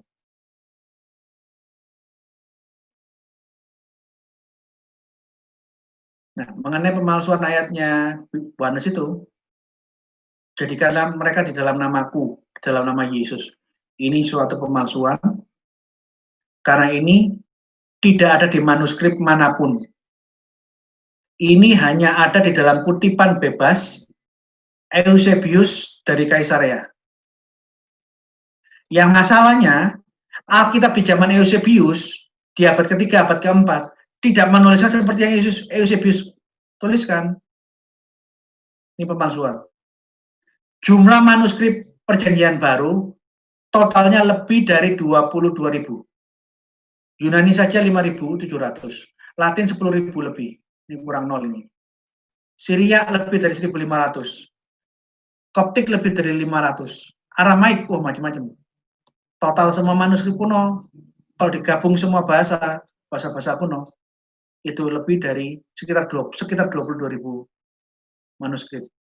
Dan tidak ada satupun yang menggunakan ayat bunyinya seperti ini. Ini ayat palsu buatan kelompok Yohanes, orang yang lancang merubah-rubah firman Tuhan. Dia rubah ayat baptisan dalam rumusan Tritunggal, dia berubah di bawah, jadikanlah mereka di dalam namaku. Ini kurang ajar banget. Sebaliknya, saya sudah buktikan bahwa masalah koma Yohanes, koma Yohanin, itu bukan pemalsuan, karena ayat itu sangat dikenal luas oleh bapak-bapak gereja. Ada di dalam berbagai manuskrip Alkitab bahasa Latin, Syria, Ethiopia, Armenia, Gregoria, Slavonic, dan yang lain-lain. Nih, ini contoh Alkitab palsu yang dibangga-banggakan oleh Joshua Tewu. Kapan hari dia menunjukkan Alkitab palsu dan dia bangga. Dia bangga bahwa dia kelompok dari pemalsu ayat. Maka itu pergilah dan jadikanlah semua bangsa muridku, jadikanlah semua bangsa murid di dalam namaku. Ini versi bidat Pentakosta. Pentakosta secara mainstream semua percaya Tritunggal, hanya bidat Pentakosta yang berani membuat ajaran-ajaran yang menyimpang dari ajaran gereja, ajaran yang benar, dan berani membuat ayat-ayat baru. Ini bidat Pentakosta ini. Ini juga saya dapat kiriman total Alkitab dengan bunyi ayat palsu seperti ini, dan jadikanlah semua bangsa murid di dalam namaku, itu tidak kurang dari 19 terjemahan. Nih. Dia menggunakan Novum Testamentum edisi ke-7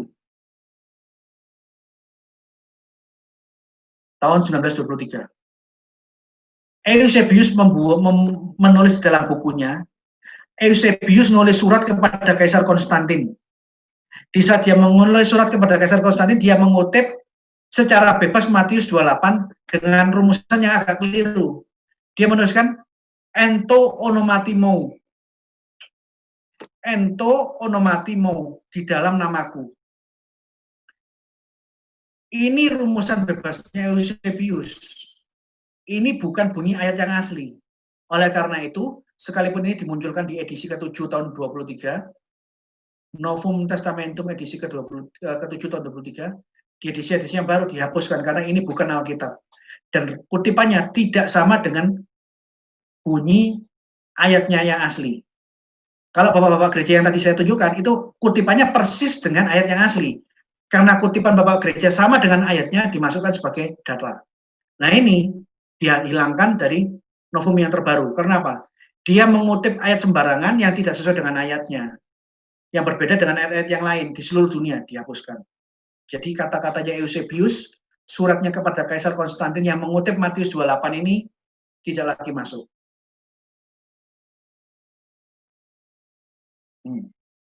Ento onomatimou, Eusebius.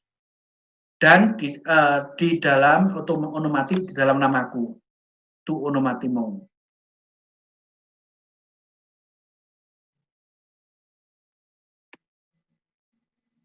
Oke, sampai di sini sama ada yang saya selesai, saya ada yang mau bertanya, silakan.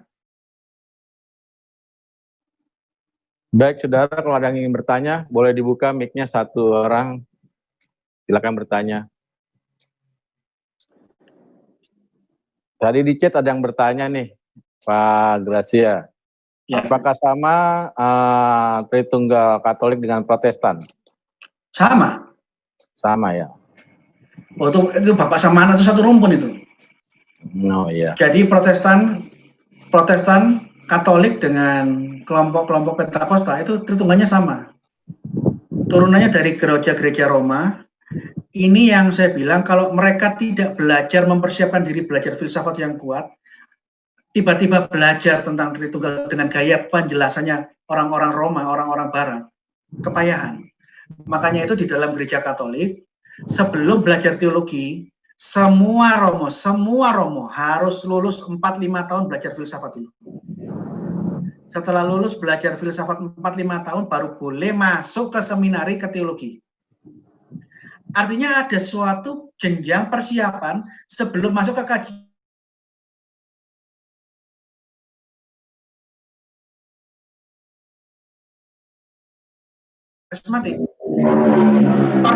Persiapan untuk memasuki kajian teologi, kajian metafisika yang dalam, tidak melalui proses persiapan. Akhirnya mereka bingung-bingung sendiri, muter-muter sendiri, karena mereka tidak paham bahasa-bahasa penjelasannya yang bersifat filsafat teologis di dalam penjelasan Tritunggal gereja Barat, gereja Protestan dan gereja-gereja Katolik. Mereka langsung dengan mengambil kesimpulan, kok gitu gereja Tritunggal kita buang aja, saya pusing. Ini kan sama kayak seperti yang saya pernah jelaskan kemarin di dalam seminar saya. Kalau ini siapa nih yang tolong matikan yang bunyi suara. Kalau ada orang yang belajar matematika. Anies mana Anies? Belajar matematika. Dia tidak memahami matematika. Yang ngajar mungkin kurang bagus. Dan dia kurang nangkep. Apakah kita bisa mengambil kesimpulan buang aja matematika ini ajaran sesat, ajaran palsu? Tidak bisa begitu toh. Jadi kalau ada yang kesulitan belum memahami bagaimana Tritunggal dengan bagus, saran saya belajar ke banyak buku-buku. Belajar ke guru yang lain, seperti kalau misalnya Anda dulu masih kecil kesulitan matematika, Anda cari bimbingan belajar, cari guru les yang lain, supaya Anda bisa memahami. Ini kira-kira yang ingin saya sampaikan begitu. Yang lain? Saya mau tanya Pak Gratia. Ya, Eka. Ada kawan saya bilang tidak penting untuk memahami Tritunggal karena itu tidak berpengaruh pada keselamatan. Bagaimana pendapat Pak Gratia? Kalau misalnya ada orang percaya Yesus tapi dia menyembah dewa-dewa lain, karena di dalam agama Hindu ada satu sekte aliran yang menaruh patung Yesus bersebelahan dengan dewa-dewa lain. Yesus dianggap oleh sekte Hindu itu sebagai salah satu dewa. Dia percaya Yesus, plus dia percaya Krishna, percaya Ganesha, percaya Siwa, percaya yang lain. Gimana? Tidak mungkin kita bisa percaya kepada Allah di luar apa yang dikatakan Allah yang esa di dalam ajaran Alkitab. Kalau mereka berusaha percaya kepada Allah, tapi bukan rumusan Allah yang ada di dalam Alkitab, bahwa Allah itu esa wujudnya, di dalam Allah yang esa berdiam kekal firman-Nya, di dalam Allah yang esa berdiam kekal roh-Nya, Anda semua yang berusaha menolak ajaran ini, Anda sedang mengimani Allah yang lain. Saya percaya Yesus. Yang percaya Yesus apa saya saja? Enggak. Saksi Yehova itu percaya Yesus, tapi Yesus itu adalah malaikat Mikail yang menjadi manusia. Percaya Yesus dia. Bagaimana dengan Mormon? Percaya Yesus, tapi Yesus di dalam konsepnya Mormonisme, dia adalah ilah yang kedua. Mormon tiga Allah. Allah Bapa, Allah yang pertama, Allah Anak, Yesus itu Allah yang kedua terpisah. Roh Kudus, Allah yang ketiga terpisah lagi. Jadi ada tiga Allah yang berbeda-beda yang terpisah. Apakah ini Allah yang diajarkan Alkitab? Loh, hati-hati. Yang Anda percaya Yesus yang lain atau Yesus yang benar? Yang Anda kita semua yakini ini Allah yang benar atau Allah yang lain? Hati-hati. Makanya itu di dalam konsep cara pandang saya, kalau perbedaan yang ada di dalam dunia kekristenan ini hanya masalah sekunder, baptisan percik atau baptisan selam, ini tidak mempengaruhi keselamatan. Bagaimana akhir zaman? Apakah premilenial atau amilenial atau postmilenial? Apa pre-tribulation, post-tribulation, rapture atau non-rapture teori? Saya salah memilih, salah meyakini konsep akhir zaman. Saya hanya kecelik, paling banter saya kecelik, saya keliru. Tapi saya tidak masuk penjara, masuk hukuman neraka karena saya salah memahami akhir zaman itu seperti apa. Tapi kalau sudah salah mengimani Allah yang lain dan Yesus yang lain, ini keselamatan, Pak. Yesus bilang, pengajar-pengajar palsu lebih baik lehernya diikatkan oleh batu kilangan dan ditenggelamkan di laut. Yesus sangat ramah dengan orang berzina. Maria Magdalena, sisa kakinya dibiarkan, malah dibela. Aku datang, kamu tidak kasih baskom untuk mencuci kakiku. Tapi perempuan ini dari sejak aku datang, dia mengusap kakiku dengan air mata. Kamu tidak kasih minyak urapan, dia mengurapi kakiku. Orang berzina, pelacur diterima. Karena untuk itu Yesus datang. Tapi kalau untuk penyesat, ayatnya beda. Jangan kita samakan ayat untuk penyesat, kita samakan dengan ayat-ayat orang yang berdosa. Yesus mengasihi semua orang berdosa. Sama bilang. Penyesat lebih baik ditenggelamkan dengan batu kilangan ke dalam laut. Bahasanya Petrus lebih keras lagi. Seperti anjing kembali ke muntahnya, guru-guru palsu, pengajar-pengajar sesat. Seperti babi kembali ke dalam kubangan. Ini kalau pakai bahasa Jawa, ikut dimaki asu babi raimu, kira-kira gitu. Bahasa yang dipakai oleh Petrus dan bahasa yang dipakai Petrus itu penyesat. Manusia disamakan dengan anjing dan babi. Ini Alkitab. Tapi apakah para rasul benci sama orang berdosa? Enggak. Kita bisa membedakan ya, kita punya hati mengasihi orang yang berdosa, menyelamatkan orang yang lemah untuk mengenal Yesus. Tapi kalau mengenai ajaran sesat, mereka dengan sengaja menggiring orang-orang yang baik dan tulus hati kepada Allah yang lain, kepada Allah gadungan, kepada Yesus yang lain, Yesus gadungan. Allah gadungan dan Yesus gadungan tidak akan pernah membawa keselamatan. Yang lain? Pak Gracia, saya mau bertanya, Pak. Asril ya? Halo? Iya, Pak. Oh ya, silakan Pak. Pak, bagaimana pandangan Bapak terhadap baptisan, dibaptis di dalam nama Allah Bapa, Allah Anak, Allah Bapa, Allah Anak, dan Allah Roh Kudus, yaitu Yesus Kristus? Apakah sah atau seperti apa itu, Pak? Ini rumusannya gereja tentang GBDI ini. Iya. Ini yang menjadi masalah. Untuk bagian yang pertama, bisa dipahami, itu bahasa teologis.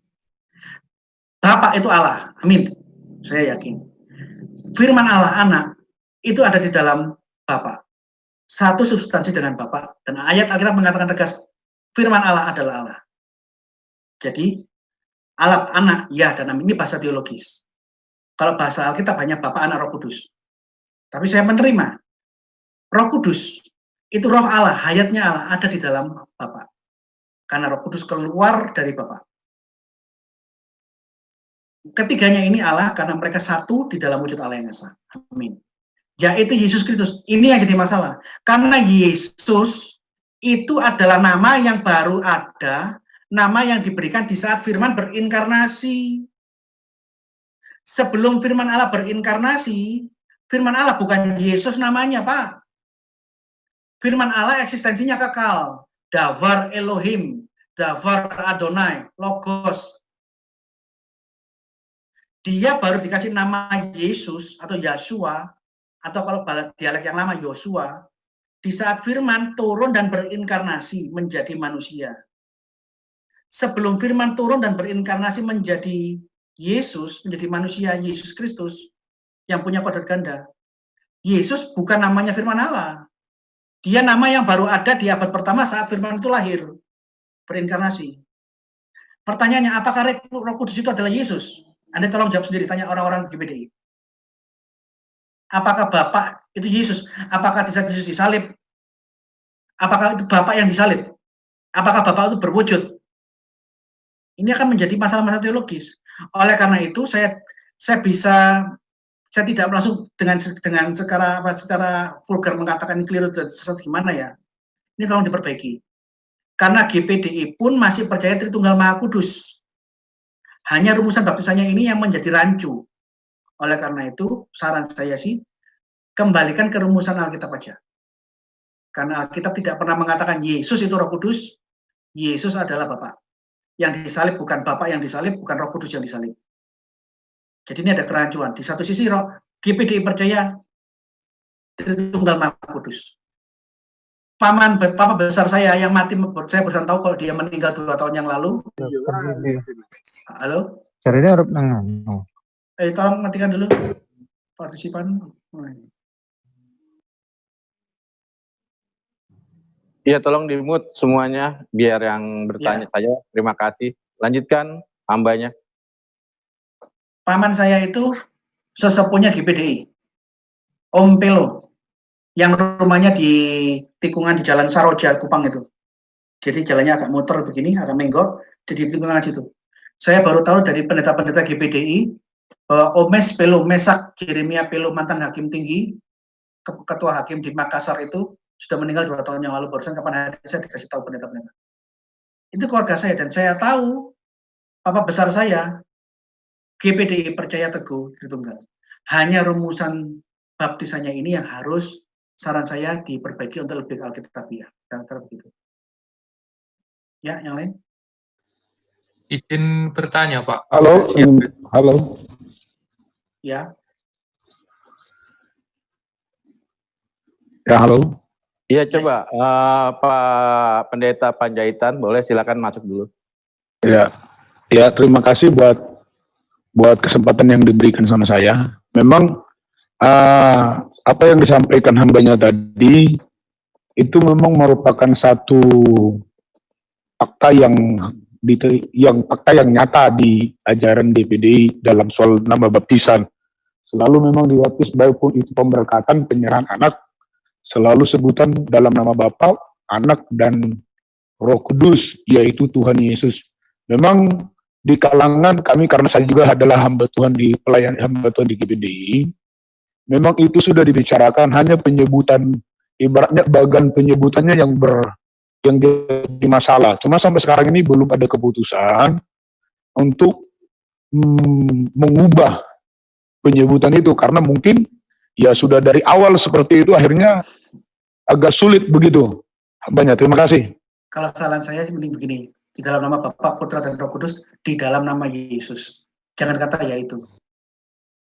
Ini saran saya. Jadi perubahannya dari kata dalam, yaitu di dalam nama Bapa, Putra, dan Roh Kudus, kata yaitunya diganti di dalam nama Yesus. Jadi di dalam nama Tritunggal dan dibaptis di dalam nama Yesus tidak ada masalah. Ini saran saja ya.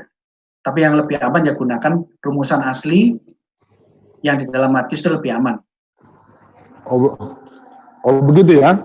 Iya. Oh, oke. Berarti artinya tetap bisa, artinya begini hambanya. Artinya bisa saja tetap memakai nama Yesus, tapi tidak pakai kata yaitu. Tapi memakai dalam nama. Nah, dan di dalam nama Yesus. Gitu kan. Oh gitu ya. Jadi ada kata pembeda. Artinya kalau kata yaitu berarti menyamakan Yesus adalah Roh Kudus, Yesus adalah Bapa. Hanya masalah kecil aja kata dirubah, maknanya udah berubah, Pak. Tapi saya tahu doktrin GPDI sangat memegang teguh Tritunggal. Oleh karena itu rumusannya ini agak rancu dengan doktrin utamanya. Oleh karena itu saya menyarankan tolong GPDI buatlah suatu perubahan supaya doktrin utama dengan rumusan baptisan itu sejalan. Oke, terima kasih. Tuhan berkati. Sama-sama. Baik, ada lagi yang mau bertanya, silakan saudara. Boleh dibuka mau mic-nya. bertanya, Pak. Nama siapa? Boleh Richard, Pak. Richard Sebayang ya? Iya, silakan. Ya, Pak. Saya mau tanya itu, Pak. Arti 7 roh Allah dalam kitab Wahyu itu bagaimana, Pak? Di dalam kitab Wahyu itu kita tidak bisa membayangkan segala sesuatu secara harfiah. 7 roh Allah itu bukan berarti roh Allah ada 7, tetapi roh Allah itu di dalam kesempurnaannya itu bahasa-bahasa simbol khas Yudaisme di abad pertama. Kepada malaikat jemaat, itu bukan malaikat. Itu kepada gembala sidang di Smyrna, kepada malaikat jemaat di Philadelphia, itu bukan malaikat. Itu bahasa kiasan maksudnya kepada gembala sidang uskup di Philadelphia. Jadi dalam memaknai memaknai kalimat-kalimat kiasan Yohanes nulis menggunakan bahasa sandi. Karena di dalam masanya dia hidup, dia mengalami penindasan di zaman Kaisar Domitianus. Oleh karena itu dia di dalam menuliskan suatu surat kepada gereja-gereja di dunia, dia menggunakan suatu bahasa, kalau misalnya bahasa sekarang itu bahasa slang, bahasa prokem yang bisa dimaknai oleh komunitas tertentu. Dan dia menggunakan bahasa simbol buat orang-orang Yahudi yang memahami bahasa-bahasa prokem, bahasa-bahasa slangnya zaman itu. Kira-kira semacam itu. Jadi jangan dimaknai harafiah. 7 roh Allah bukan berarti roh Allah terpisah menjadi 7 macam, enggak. 7 kata kesempurnaan. Ada roh Allah yang tidak terbatas, yang sempurna menyebar ke seluruh dunia. Yang lain? Ya. Salam. Halo, salam. Ya, waalaikumsalam. Ya. Silakan Pak. Boleh namanya siapa? Ya, dengan Pak Yuda, Pak. Pak Yuda. Ya. Ini Pak Rasio. Bagaimana kita menyimpulkan antara oneness dengan Jesus only ini? Terus ini sering terjadi perdebatan. Siapa yang artinya kita bagaimana bisa menyebutkan atau menyimpulkan begitu? Apa ukuran atau tolak ukur kita untuk seperti ini? Contohnya Pak JT ya, saya nggak tahu dia itu apa gitu. Terima kasih. Yohanes itu ya nama lainnya Jesus only. Jesus only ya Yohanes itu Jesus only. Oh, Itu- yang saya dengar beda, Pak. Beda Jesus only, beda Yohanes. Saya bingung. Yohanes itu menyamakan Bapa, secara teologinya menyamakan Bapa itu sama dengan anak, sama dengan Roh Kudus. Ini yang namanya modalisme, dari kata model.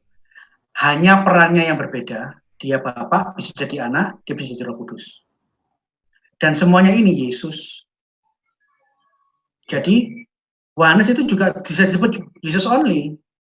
Karena dia menyamakan Yesus itu adalah Bapa, Anak, dan Roh Kudus. Semuanya itu adalah Yesus. Padahal saya jelaskan, Yesus itu baru ada nama yang diberikan saat Sang Firman berinkarnasi. Sebelum Firman berinkarnasi menjadi manusia, Firman Allah belum bernama Yesus. Firman Allah ya namanya ya Firman Allah. Dabar Elohim, Memra Allah, kalau bahasa Aramaiknya. Atau Logos dalam Septuaginta atau dalam Injil. Dia baru diberi nama Yesus di saat dia berinkarnasi. Jadi mengenai Yohanes sama Jesus only, itu doktrinnya modalisme, mode. Perannya aja yang berbeda. Ini yang jadi masalah. Bagaimana mungkin menyamakan Bapa dengan anak? Bagaimana mungkin menyamakan Allah dengan firman Allah? Dia bisa dibedakan, tapi tidak bisa dipisahkan. Seperti Bapak lihat saya, Bapak lihat wujud saya kan? Ya, ya. Tapi apakah Bapak tahu saya sedang berfirman, berkata-kata? Tahu kan? Apakah andai kata saya matikan gambar, saya matikan film ini? Anda hanya melihat apa? Hanya suara kan? Suara. Jadi apakah suara saya adalah wujud saya yang Bapak lihat tadi? Tidak. Tapi apakah Bapak bisa memisahkan suara, akal, pikiran saya dengan saya? Oh, iya. Tidak bisa memisahkan, Pak. Anda bisa membedakan. Membedakan ya. Oleh karena itu di dalam analogi Tritunggal, saya lebih suka menggunakan analogi manusia karena firman Allah mengatakan Allah menciptakan manusia serupa dengan gambarnya. Sedikit Pak, kalau mengenai nama Yesus gimana Pak? Kan nama yang telah kau berikan kepadaku, yaitu Yesus. Ya. Terus ada juga yang Bapak terangkan tadi Roh Yesus, Roh Kudus, sinonim tadi Bapak terangkannya. Jadi alasan ini memang agak sedikit ada pendekatan dengan satu nama itu tadi. Cuma yang kedua itu yang mengenai pendekatan tadi Pak. Yang kedua yang mengenai Sabelius ya, itu ada kemiripan dengan Yohanes. Kira-kira bisa Bapak artinya perjelas dulu perbedaan keduanya ini gitu. Atau memang sama tuh gimana? Tidak ada bedanya Pak. Sabelius modalisme itu sama. Sama. Sabelius mengajarkan bahwa Bapa, Anak, Roh Kudus itu sama. Ya. Modalisme juga mengajarkan yang sama. Bapa, Anak, Roh Kudus itu sama. Yohanes mengajarkan yang sama. Jadi Yohanes ini baru muncul 1913, tapi mengusung bidat kuno. Tidak ada bidat yang baru di zaman sekarang. Saksi Yehova mengajarkan firman Allah pernah tidak ada. Itu ajaran Arius yang diusir, ditolak gereja di zaman kuno. Tapi dimunculkan di dalam casing yang baru, casingnya Saksi Yehova. Tapi idenya itu ide bidat yang lama, Pak. Jadi modalisme, sabelianisme, Yohanes, semua itu konsepnya sama, hanya casingnya baru munculnya di dunia Pentakosta, sempalan Pentakosta, mainstream Pentakosta tidak percaya Yohanes. Ini sempalan Pentakosta, ini bidat. Sidang Jemaat Allah, Bethel, GPDI, GUPDI, semua gereja-gereja mayor mainstream Pentakosta, semua percaya Tritunggal. Yang lain? Saya. Siapa Halo. namanya? Iki Mas Surya. Ya, Halo. Iki. Shalom, Iki. Mengenai manuskrip atau pemuliaan ayat tadi. Nah, setelah saya cek di dalam 1 Yohanes pasal 5 ayat yang ke-7 itu kalau tidak salah sampai kepada ayat yang ke-9 ya kan. Nah, di sana LAI dalam terjemahan bahasa Indonesia itu yang ada dalam kurung adalah 3 kesaksian, yaitu Bapa dan Firman dan Roh Kudus. Terakhir kurungnya titik. Setelahnya itu yang lepas dari kurung adalah roh, air, dan darah. Nah, yang manakah yang manuskrip yang dipulihkan tadi, yang dalam kurung tadi, atau roh air dan darah tadi? Yang dalam kurung. Oh, yang dalam kurung. Yang dalam kurung itu hilang dari manuskrip Yunani. Jadi manuskrip Yunani yang lama, yang kuno, itu yang tanpa dalam kurung. Manuskrip Yunani baru memuat redaksi ayat panjang yang ada dalam kurung, itu manuskrip abad 10 ke atas.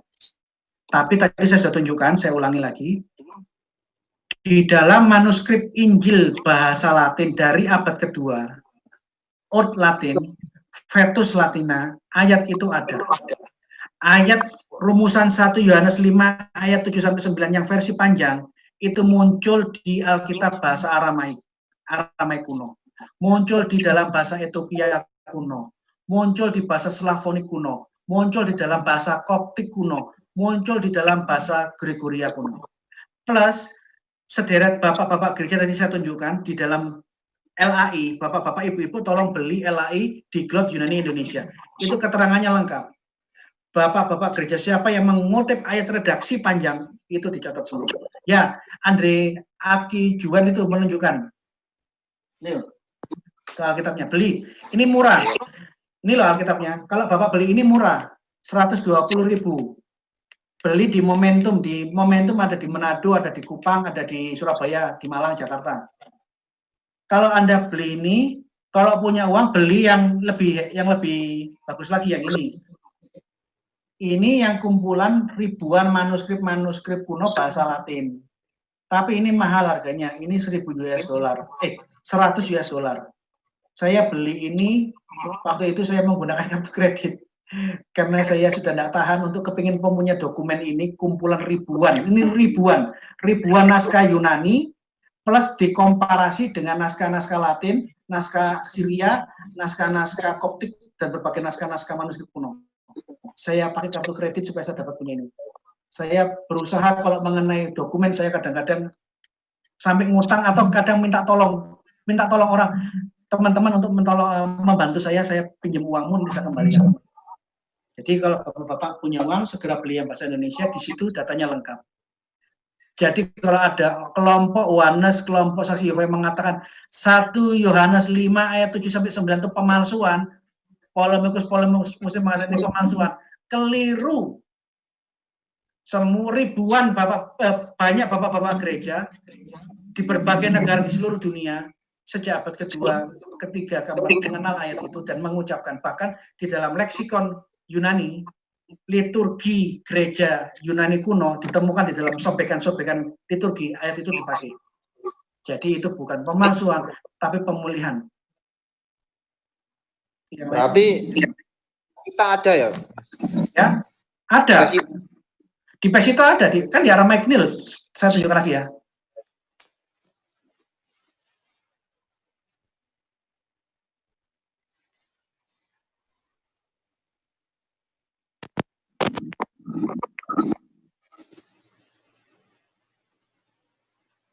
Ini.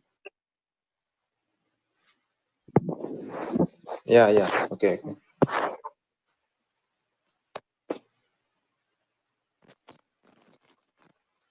Ya, oke, makasih Mas.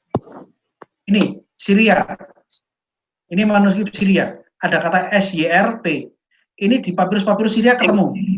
IT, ini bahasa kodenya IT artinya italik. Ini Alkitab Vetus Latina sebelum Vulgata. VG ini Vulgata. COP ini Koptik, manuskrip Koptik. ARM ini manuskrip Armenia. ETH ini manuskrip yang ditulis dalam bahasa Ethiopia kuno. Geo ini manuskrip Alkitab dalam bahasa Georgia kuno, Gregoria kuno. Ini bahasa Slavonik, bahasa Rusia kuno. Ini bapak-bapak gereja Clement, sekian banyak. Ini bukti, mau dibantah apa aja Bapak? Ini bukti bahwa memang ayat itu ada, hanya sempat hilang di naskah-naskah Yunani, sehingga LAI memberikan kode yang jujur. Dikasih tanda kurung. Artinya, yang dalam tanda kurung ini ada di Alkitab kuno Latin, Syria, bapak-bapak gereja menyebutkan, tapi di manuskrip Yunani yang awal tidak ada. Jadi dua-duanya ditunjukkan. Ini kejujuran, bukan pemalsuan. Yang lain? Oke, sip. Boleh yang lain? Silakan.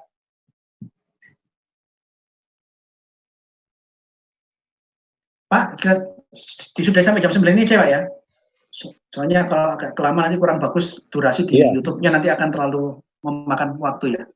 Iya, mungkin satu Disudahi. orang lagi. Oke, yang Satu orang terakhir lagi, Pak. atau silakan satu orang atau mungkin disudahi. Iya, ada? Kalau nggak ada kita sudahi aja. Ya, boleh saya minta tolong buat Pendeta William Panjaitan untuk berdoa kita tutup acara kita pada malam hari ini. Silakan Pak. Oke, mari kita berdoa. Kita tundukkan kepala. Kami bersyukur kepadamu Tuhan Yesus Allah yang kudus dan yang mulia. Kami boleh menerima pengajaran yang memperkuat pengetahuan kami tentang ketritunggalan Allah. Kami bersyukur Tuhan buat pemaparan yang disampaikan oleh hamba-Mu bagi kami yang mengikuti Zoom meeting ini. Tuhan tolong kami terus dan berikan kami karunia, hikmat dan pengertian sehingga kami dapat boleh bertumbuh dan berkembang di dalam pengertian akan Tritunggal Allah. Terima kasih Tuhan, terpujilah Engkau. Berkati hamba-Mu Pak Gracia Pelo untuk terus dipakai Tuhan dan diurapi dalam pengajaran selanjutnya. Terima kasih Tuhan, semua kami diberkati dan Tuhan lindungi kami sepanjang hari ini. Terpujilah nama-Mu, di dalam nama Tuhan Yesus Kristus kami berdoa. Amin. Amin. Amin. Ya kita buka mic kita sama-sama kita katakan. Terima kasih buat hambanya. Pak Gracia. Tuhan berkati. Halo. Shalom.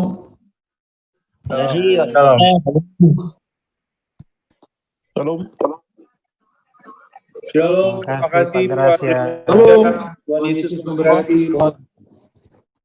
Terima kasih, Tuhan Yesus memberkati. Halo, Fikri. Itu bukunya yang sudah dikirim.